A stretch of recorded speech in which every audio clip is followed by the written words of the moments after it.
여러분 안녕히 주무셨습니까? 빠르게 만나는 글로벌 뉴스 분석 굿모닝 글로벌 이주호입니다. 안정된 것만 같았던 금리가 다시 한번 급등했습니다. 10년물 국채금리가 1.64%를 기록해서 2020년 2월 이래 1년 만에 최고치를 다시 한번 기록했습니다. 이 때문에 다우지수는 다시 한번 사상 최고치 행진을 이어갔고요. 반면에 금리 상승의 타격을 입는 기술주의 경우에는 하락하면서 나스닥 지수는 하락한 채 마감이 됐습니다. 다만 불과 얼마 전까지만 하더라도 금리가 이 정도 급등을 하게 된다면 시장의 낙폭은 꽤 컸었거든요. 나스닥 지수가 특히 2에서 3% 가까운 급락을 보일 정도였었는데 그 정도 수준까지는 아니었습니다. 이제 시장도 어느 정도 금리 상승을 인정을 하면서 이 금리가 올라가고 있는 이런 시장 분위기에 익숙해져가는 그런 분위기가 나타나고 있습니다. 물론 금리 변수가 아직 사라진 것은 아닙니다. 이번 주에는 16일부터 17일까지 FOMC 회의가 예정되어 있기 때문인데 이 회의를 통해서 시장에 어떤 메시지를 던지느냐에 따라서 시장 반응이 또 달라질 수가 있기 때문에 금리 변수가 사라졌다고 할 수는 없습니다. 이 때문에 역시 이번 주에도 마찬가지로 경기 민감주와 고성장 기술주 사이의 엇갈림 현상은 계속 나타날 수 있는데요. 만약에 금리가 또다시 급등을 하게 된다면 다시 한번 경기 민감주로의 자금 쏠림이 나타날 수가 있는 것이고 반면에 또 금리가 안정된다면 고성장 기술주로의 자금 쏠림이 나타날 수 있습니다. 그만큼 이번 주도 마찬가지로 이제 그 순환매 장세가 나타날 수 있다는 점을 염두에 두시면서 시장에 대응하시면 좋을 것 같습니다. 자, 마지막으로 한 가지 더 그 서머타임이 이번 주부터 적용이 됩니다. 미국의 개장 시간은 우리 시간으로 오늘 밤 10시 반, 그리고 폐장 시간은 새벽 5시가 된다는 점도 체크하시면서 매매 대응하시길 바라겠습니다. 자, 그렇다면 지난주 정리해보면서 이번 주 준비해보겠습니다. 굿모닝 글로벌 바로 출발하겠습니다. 네, 금요일 시황 소식 알차게 준비해봤습니다. LS 클로징 벨 나우 시간 통해서 확인해 보시죠. 12일 주요 지수는 국채금리가 다시 상승한 가운데 혼조로 마감했습니다. 먼저 자세한 마감 상황부터 확인해 보겠습니다. 다우지수 장중에 계속해서 상승폭을 키워나간 모습이죠. 이날 0.9% 오르면서 사상 최고가 행진을 이어갔습니다. 반면 나스닥 지수는 약했습니다. 기술주와 커뮤니케이션 섹터가 약했기 때문인데요. 0.6%의 낙폭을 기록하면서 13,300선 수준에서 마감했습니다. 한편 S&P 500 지수는 강보합 수준으로 오르면서 이날도 사상 최고가에 마감한 모습 확인이 되고 있습니다. 그렇다면 이날 시장이 주목한 이슈들 확인해 보겠습니다. 상승세가 진정되는 듯했던 미국의 국채금리가 다시 올랐습니다. 10년물 국채금리는 이날 1.63%까지 오르면서 지난해 2월 이후로는 고점을 경신했는데요. 금리가 이렇게 오른 이유로는 전일 바이든 대통령이 대규모 부양 법안에 서명했다는 점이 꼽히고 있습니다. 대규모 부양책이 이렇게 확정이 되면서 인플레이션에 대한 우려를 다시금 자극한 건데요. 물가가 크게 오를 경우 연준이 예정보다 빨리 긴축에 나설 거란 불안감도 상존하고 있습니다. 때문에 기술주를 중심으로 긴장감이 형성되면서 나스닥 지수는 약했고 반면에 경기 민감 종목들은 이날도 강세를 유지했습니다. 한편 생산자 물가지수는 안정적으로 나타났지만 이날 금리를 끌어내리지는 못했습니다. 2월 생산자 물가지수는 전월 대비 0.5% 상승했는데요. 이는 전문가 예상치에 정확하게 부합하는 수준이었습니다. 그런 한편 금리 이외에도 기술주에 부담을 준 이슈가 한 가지 더 있었습니다. 중국에서 들려온 소식이었는데요. 중국 당국이 텐센트 등 주요 기술 기업에 반독점법 위반으로 벌금을 부과하겠다고 전했습니다. 알리바바에는 1조 원대의 벌금을 부과할 수 있다는 보도까지 나오면서 규제 위험이 부각됐습니다. 이날 발표된 또 다른 경제 지표로는 3월의 소비자 태도지수 예비치가 있습니다. 83을 기록하면서 1년 내 최고치를 기록했고 또 전망치였던 78.9도 상회했습니다. 금요일장 업종과 종목별 흐름도 확인해 보겠습니다. 부양책 통과에 탄력을 받았던 은행과 산업 섹터는 둘 다 1%대의 강세를 보였고 은행 섹터 내에서도 골드만삭스와 JP모건이 각각 2%, 1.2% 오르면서 강했습니다. 또 산업 섹터 내에서는 보잉과 캐터필러가 급등을 했습니다. 보잉은 6.8%, 캐터필러는 4.2% 오르면서 산업 섹터를 견인해줬습니다. 그런 한편 금요일에 기술주와 커뮤니케이션 업종만이 유일하게 하락불을 켰습니다. 그 속에서 빵주는 다소 부진했는데요. 구글과 페이스북이 2%대 가장 큰 폭으로 하락했고 애플과 아마존, 넷플릭스도 1% 미만의 약세를 보였습니다. 그렇다면 이날 큰 폭으로 움직였던 특징주들도 하나씩 확인해 보겠습니다. 첫 번째로는 유명한 뷰티 브랜드죠. 얼타뷰티를 가지고 왔는데요. 이날 6%나 급락하는 흐름이 나타났습니다. 월가 예상치보다 낮은 낮은 가이던스를 제시했는데요. 애널리스트들은 얼터뷰티의 동일 매장 매출을 20.3%로 내다보고 있는데 사측에서는 15에서 17% 더 낮은 수준으로 제시했습니다. 그러면서 이날 6% 하락 마감했습니다. 두 번째로는 베일 리조트 확인해 보겠습니다. 티커가 MTN이죠. 저희 머니투데이 방송은 아니고요. 미국에서 스키 좀 탄다 하는 분들이라면 다 아실 만한 유명한 스키장 리조트입니다. 이날 3.8% 모처럼 상승을 했는데요. 기업의 분기 매출이 시장 예상치를 상회했습니다. 팩트셋에 따르면 EPS는 전망치 2.31달러보다 높은 3.62달러를 기록했습니다. 거기다가 앞으로의 실적이 더 개선될 거라는 기대감까지 함께 겹쳐지면서 이날 3.8%, 3.12%의 상승을 나타냈습니다. 다음으로 에이전 보겠습니다. 에이전은 석유가스 파이프라인 기업에 해당을 하는데요. 이날 12.38%의 급등세가 연출이 됐습니다. 현재 뉴 마운틴 캐피털과 아폴로 글로벌이 에이전에 대한 인수전을 벌이고 있습니다. 지난달 뉴 마운틴 캐피털이 제시한 조건보다 더 높은 조건을 아폴로 글로벌이 제시했다는 소식 전해지면서 에이전의 주가가 이날 탄력을 받았습니다. 다음으로는 넷플릭스 확인해 보겠습니다. 물론 이날 커뮤니케이션 섹터가 전반적으로 약하기는 했는데요. 넷플릭스의 주가를 하락시킨 또 다른 소식이 있었습니다. 많은 사람들이 넷플릭스 하면 대표적으로 애용하고 있는 기능이 있죠. 바로 계정 공유 단속 기능인데요. 이날 넷플릭스는 이 계정 공유 기능을 앞으로 단속하겠다 이런 보도가 전해졌습니다. 이 점 역시도 넷플릭스의 주가를 끌어내린 요인으로 꼽히고 있습니다. 마지막으로 헬스케어 섹터의 노바백스까지 확인해 보겠습니다. 자사의 코로나19 백신이 96%의 예방률을 보였다는 소식을 전했는데요. 다만 이 실험군을 변종 바이러스로 옮겼을 때에는 86%로 조금 낮아진다는 결과도 함께 전했습니다. 그렇지만 여전히 굉장히 높은 효과이기 때문에 노바백스의 주가 이날 8%대의 급등세를 연출해냈습니다. 마지막으로 이번 주 주목해야 할 증시 이벤트까지 정리해드리겠습니다. 주요 지표로는 2월에 소매 판매가 발표될 예정입니다. 여기서 소비 지표가 만약에 양호하게 나타날 경우 경제 회복에 대한 자신감은 커지겠지만 부작용으로 인플레이션 우려도 함께 커질 전망입니다. 또 다른 대형 이벤트로는 16에서 17일 열리게 될 연준의 FOMC 정례회의가 있습니다. 여기에서 연준이 어떤 메시지를 내놓을지에 주목을 해봐야겠습니다. 뉴욕 증시 시황 소식 정리해드렸습니다.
자, 앞서 시장 상황 살펴보셨습니다. 이에 대한 분석 내려보겠습니다. 클로징 벨 나우 오늘도 장혜진 앵커와 로제트 투자자문 최진석 포트폴리오 팀장 함께하겠습니다. 어서 오세요.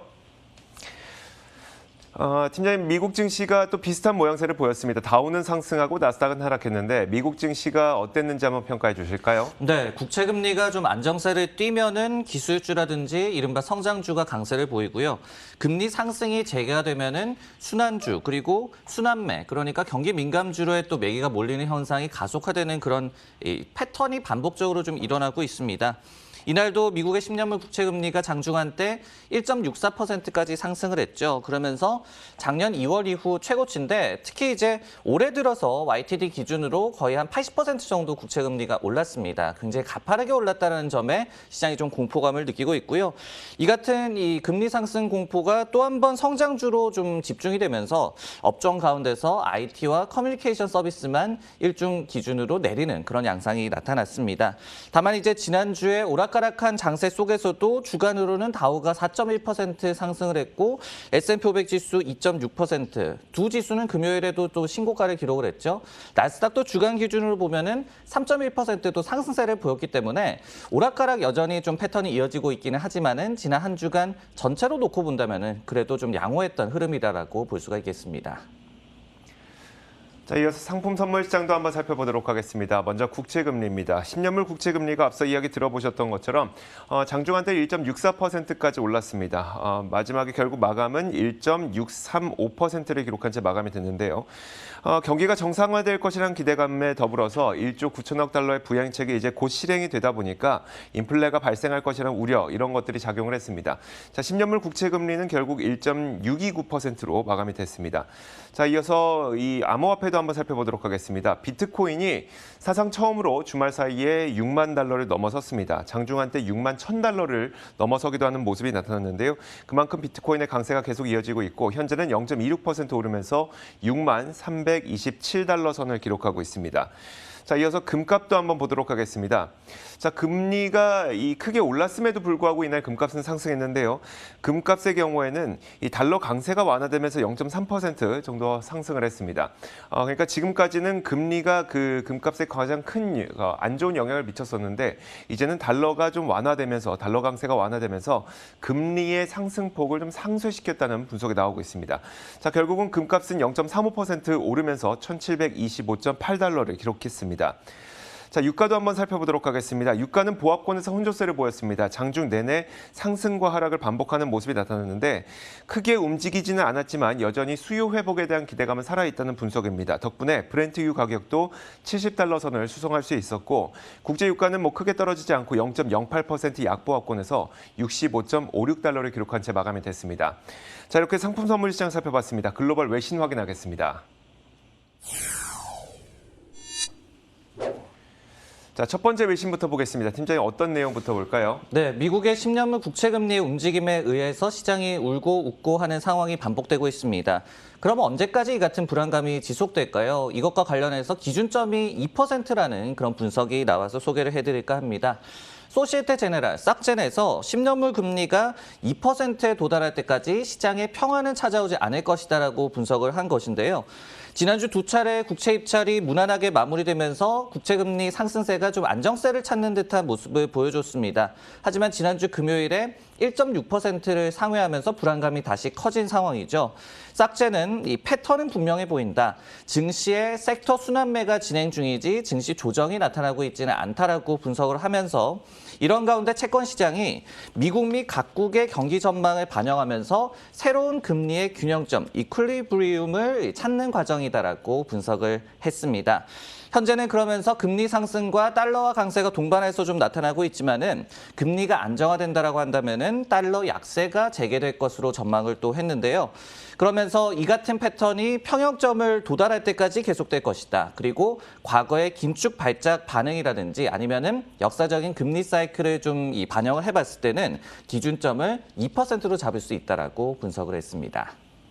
그렇다면 금리가 2%에 도달해서 시장이 안정화될 때까지는 기술주, 성장주의 고통은 또 계속된다는 이야기인가 아닌가 싶은데 월가의 시각은 어떨까요? 네, 여전히 밸류에이션이 상대적으로 높은 거는 맞죠. 이 같은 기술주와 성장주에 대해서 어느 정도는 좀 고통이 지속될 것으로 예상하는 그런 분위기가 감지가 되고 있는데요. 예를 들어서 네드 데이비스라는 기관에서도 금리가 2%에 도달을 할 때까지 나스닥 100 지수가 20% 정도 추가 하락할 수 있다라고 경고를 했습니다. 싹젠 역시도 나스닥의 PER 지표가 31배 반 정도로 상대적으로 높다라고 강조를 하면서 역시 20% 이상의 낙폭이 발생 가능한 밸류에이션이다라고 분석을 했습니다. 다만 제프리스 같은 경우에는 최근 움직임은 작년의 랠리에 대해서 좀 차익 실현을 하는 것일 뿐이다라고 얘기를 하면서 기술주에 대해서 투자 기회가 있다라고 분석을 했고요. 그리고 당사는 반도체주를 선호한다라고 밝혀서 여전히 일부 이 기술주라든지 성장주에 대한 낙관적인 의견도 있음을 알렸습니다. 네, 시중금리의 상승이 당분간은 이어질 것으로 예상이 되는 상황인데요. 이럴 때 어떻게 투자를 해야 될까 우리가 고민이 되는데 월가에서는 어떤 전략들을 제시하고 있을까요? 네, 결국 지금 종합을 해보자면은 금리 상승기에는 경기 민감주라든지 그리고 이른바 가치주로 일정 부분 방어를 하고 그리고 장기 전략은 또 따로 갖고 가야 된다. 이런 부분으로 월가에 좀 중론이 나타나고 있는데요. 예를 들어서 골드만삭스 같은 경우에도 최근에 짧은 듀레이션 기업에 집중하다라고 이 조언을 했습니다. 현재 수익이 적지만 장기 성장이 기대되는 그런 종목들이 듀레이션이 긴 종목이기 때문에 이것과 반대가 되는 현재 현금 흐름이 좀 탄탄한 이른바 여기에서도 가치주라고 볼 수가 있겠죠. 이런 부분에 단기간 동안은 좀 집중을 하라라고 조언을 한 것인데요. 다만 이제 골드만 측 역시도 혁신 흐름이 좀 남아있기 때문에 이것을 따라서 장기적으로는 기술주라든지 또 장기적으로 또 성장을 할 수 있는 같은 종목과 섹터들이 상승할 수 있을 것이다라는 전망 또한 덧붙였습니다. 네, 다음 뉴스는 이주혜 앵커의 픽입니다. 내용 확인해 보겠습니다. 자, 지난 금요일을 기준으로 미국의 백신 접종 인구가 1억 명을 돌파했습니다. 바이든 대통령이 약속했던 이제 5월 이전에 모든 성인의 백신 접종을 맞추겠다, 완료하겠다라는 목표를 향해서 박차를 가하고 있는 것으로 보이는데요. 일단 CDC 기준에 따르면 지난 토요일 기준으로 봤을 때에는 1억 570만 명의 백신 접종이 완료가 됐습니다. 그중에 6,888만 명이 1차 접종이 완료됐고 또 나머지 3,693만여 명은 이제 2차 접종까지 완료를 해서 완전 면역 상태에 들어갔습니다. 자, 물론 이 정도 속도로 이 5월 이전에 모든 성인의 백신 접종이 완료되기는 어려울 것으로 분석됩니다. 다만 미국 행정부가 백신을 확보하고 있는 속도로 보면 백신의 부족 현상은 다소 완화될 가능성이 높아 보입니다. 자, 문제는 이제 접종을 할 수 있는 의료 인력이 부족하다는 것인데요. 그렇기 때문에 그 의료인을 더 확보하는 것이 가장 큰 숙제입니다. 자, 그래서 바이든 행정부는 백신 접종의 캐파를 또 늘리기 위해서 의료인과 의료기관을 더 확보한다는 방침입니다. 그래서 지난 금요일에 백악관이 발표한 바에 따르면 치과 의사라든지 아니면 수의사 또 응급 의료 관계자 아니면 의대생까지 주사를 놓을 수 있는 자격이 되는 모든 의료인들을 의료 인력을 총동원하겠다고 밝혔거든요. 정리해보자면 미국의 백신 접종이 목표대로 완전히 순항하고 있는 것은 아니지만 그래도 상당히 잘 진행되고 있는 것으로 볼 수가 있는데 팀장님, 그렇다면 우리가 여기서 얻을 수 있는 힌트는 여전히 그러면 지금에 해서라도 이 경기 민감주라든지 아니면 리오프닝 관련주 여기에 투자하는 게 더 낫다고 이렇게 봐도 될까요? 당분간은 가치주의 아웃퍼폼이 지속될 것으로 월가에서 예상이 많이 되고 있기 때문에 이 부분을 참고하시면 좋을 것 같고요. 예를 들어서 지난주 금요일에 월스트저널의 보도에 따르면은 올해 러셀 1000 지수 중에 가치주 지수가 10% 정도 상승을 했다라고 합니다. 반면에 성장주 지수는 0.4% 상승에 그치면서 그 둘 간의 차이가 2001년 이후에 최대폭으로 벌어졌고 특히 이제 가치주가 그때 이후로 처음으로 이렇지 큰 폭으로 아웃퍼폼을 하고 있음을 저희가 알 수가 있는데요. 장기간 워낙 좀 차이가 있었다. 그리고 여전히 밸류에이션 상으로 이 가치주가 조금 더 저렴하다라는 인식이 당분간 이 같은 흐름이 이어질 것이다라는 그런 주장의 근거로 사용이 되고 있습니다. 하지만 이제 관련주가 주가가 이미 좀 많이 오른 상태라는 점은 저희가 기억을 해야 되겠죠. 예를 들어서 가치주 ETF 가운데서 가장 대표적인 VLUE 같은 경우에도 지금 이미 신고가입니다. 그리고 지금 보면은 항공주에 또 예를 들어보자면은 대부분의 항공사들의 주가가 신고가 부근까지 지금 올라온 그런 상황입니다. 근데 지금 보면은 물론 항공 여객 수요가 많이 회복됐다라고는 하지만은 팬데믹 이전 수준의 절반을 조금 넘는 수준에 좀 그치고 있는 그런 상황이죠. 그렇기 때문에 관련 업종이 이 선반영에서 주가가 이미 올랐을 가능성, 그렇기 때문에 진입점에 대해서는 좀 의견이 분분할 수 있다는 점도 기억을 해야 될 것 같습니다. 자, 이어서 장혜진 앵커가 꼽은 외신도 살펴보겠습니다. 어떤 뉴스일까요? 네, 팬데믹 이후 항공 여객 수요가 크게 줄었었죠. 하지만 이후에 점차 회복하더니 지난 금요일에는 미국에서 약 1년 만에 항공 여객 수 최대치를 기록했다라는 소식이 전해지고 있습니다. 미국 교통안전청 TSA는 현지 시간 12일, 1일 미국 전체 공항에서 코로나19 검사를 시행한 인원 수가 135만 7천 명을 기록했다라고 전했습니다. TSA를 인용해서 관련해서 이 대변인이 트위터를 통해서 이 소식을 전했는데요. 이는 지난해 3월 15일 이후 최대치라고 합니다. 해당 검사는 출입국 여행객을 대상으로 실시를 하는 만큼 숫자가 높을수록 그만큼 여행객이 많아진 것을 의미하는데요. 지난해 미국의 항공 여객 수는 3억 2,400만 명을 기록해서 전년 대비 60%가량 감소한 것으로 나타났습니다. 특히 지난해 4월 14일의 기록을 보면 8만 7,500명을 기록해서 역대 최저 수준을 기록했다고 하는데 이에 비하면 지난 금요일은 10배 넘게 늘어난 수준을 보이고 있는 겁니다. 자, 미국을 비롯한 세계 각국이 지난해 당시 국경을 봉쇄하고 항공사의 항공편을 감축하면서 항공 수요는 크게 줄어들었죠. 이 기간 동안 미국 전체 항공사의 이 손해율은 약 350억 달러 이상의 손실을 입은 것으로 나타나는데 물론 아직까지 코로나19가 발생하기 이전 시점인 2019년과 비교하면 약 38%가량 낮은 수준이긴 합니다만 CNBC에서는 이번 결과를 통해서 여행이 다시 활기를 띠기 시작한 것으로 확인할 수 있었다면서 향후 몇 달 내로 여행 수요가 다시금 회복세를 보이면서 2019년 수준까지 나타낼 수 있을 것으로 예상하고 있습니다. 자, 여행 수요가 증가한다는 내용이 전해지고 있습니다. 우리가 이전에도 많은 내용들을 통해서 익히 알고는 있었지만 여행 상품까지도 빨리 예약하지 않으면 이제 매진될 거다라는 얘기들이 나오고 있더라고요. 관련해서 월가의 분석은 어떨까요? 네, 여행 섹터 같은 경우에는 대표적으로 억눌린 수요라고 얘기를 하죠. 펜트업 디맨드가 폭발할 것으로 기대가 되는 그런 분야입니다. 지난 2월 초였죠. IB 스티펠에서 이 공개를 했던 조사 결과를 보더라도 응답자의 53%가 다들 그러니까 나도 백신을 맞고 상대방도 백신을 맞는다면은 비행기를 탑승하는데 편안함을 느낄 것이다라고 응답을 한 바가 있고요. 그리고 또 전체 응답자의 38%는 여행에 예약을 했거나 할 계획이다라고 또 응답을 한 바도 있었습니다. 그러니까 이 시중에 항공사들이 이른 이 시점에 항공편들을 굉장히 좀 확대를 하고 있고요. 그리고 보잉으로부터 뭐 항공기를 산다든지 이런 움직임을 굉장히 발빠르게 보여주고 있는 그런 상황입니다. 실제로 최근에 여행 섹터 관련된 기업들 가운데 또 긍정적인 투자 의견을 받았던 기업들도 있는데요.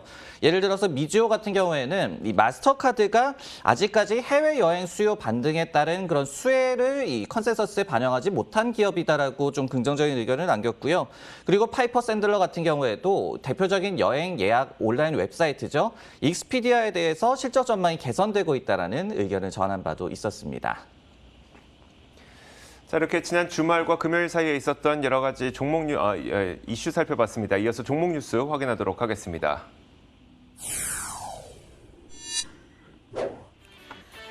오늘의 종목 뉴스입니다. 펜 내셔널 게이밍이 S&P 500 지수에 편입된다는 소식을 전하면서 지난 금요일장 마감 이후에 급등했습니다. 미국 교통안전위가 테슬라의 FSD 완전 자율주행 기술에 대해서 더 엄격한 기준을 적용해야 한다고 밝혔습니다. 마지막으로 메이시스의 랠리가 아직 끝나지 않았다고 합니다. 추가 상승 여력이 충분하다는 분석이 제기됐습니다. 자, 첫 번째 종목부터 보겠습니다. 팀장님, 펜 내셔널 게이밍이라는 기업을 준비해 주셨네요. 네, S&P도 온라인 이 스포츠 베팅에 베팅한 걸까요? 드래프트킹즈와 비슷한 스포츠 베팅 업체 펜 내셔널 게이밍이 지난 금요일 장 마감 후에 S&P 500 지수에 편입될 것이다라는 소식이 들려오자 시간의 거래에서 주가가 약 한 6% 정도 급등했다라는 소식입니다. S&P 지수위원회는 펜내셔널을 포함해서 이 시저스 엔터테인먼트, NXP 반도체 등을 신규로 S&P 500 지수에 편입할 예정이다라고 발표를 했는데요. 편입 종목 변화는 오늘 3월 22일 개장 전에 이뤄질 계획입니다. 시저스는 카지노 관련주라고 이해를 하시면 될 것 같고, 그리고 NXP는 대표적인 차량용 반도체 기업입니다. 펜내셔널 게이밍 같은 경우에는요, 주가가 지난 1년간 약 한 750% 정도 올랐다고 합니다. 스포츠 베팅 합법화 이 확대 수혜를 받고 있는 것으로 해석이 되고 있고요. 그리고 참고적으로 펜은 이 바스툴이라는 이 스포츠 베팅 플랫폼 브랜드를 보유하고 있는 기업입니다. 바스툴은 저희가 잘 알고 있는 드래프트킹즈라든지 그리고 플러터 엔터테인먼트 등과 경쟁을 지금 하고 있는 상황입니다. S&P 500 지수에 새롭게 들어오는 종목이 있으니까 빠지는 종목도 있겠죠. SL 그린 리얼티, 리츠 종목이 빠지게 됐고요. 이외에도 본티어, 산업재 기업, 그리고 소재 기업인 플로우서브, 또 이 전통적인 사무기기 기업인 제록스가 이번에 S&P 500 지수에서 앞으로 빠지게 됐습니다. 자, 펜내셔널 외에도 이제 시저스 엔터까지도 이 스포츠 베팅 관련주 아니겠습니까? 그렇다면 이 관련 산업에 대한 투자 심리를 더 강화하는 계기가 될까요?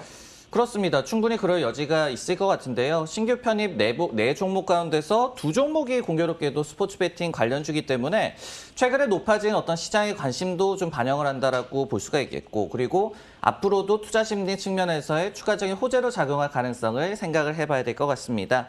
시저스 같은 경우에는 최근에 또 윌리엄 힐과의 합병을 통해서 덩치를 더 키우려고 한다라는 그런 소식이 전해지기도 했었죠. 팬데믹 이후에 1년간 주가가 역시 550%나 상승하면서 굉장한 랠리를 보여주고 있습니다.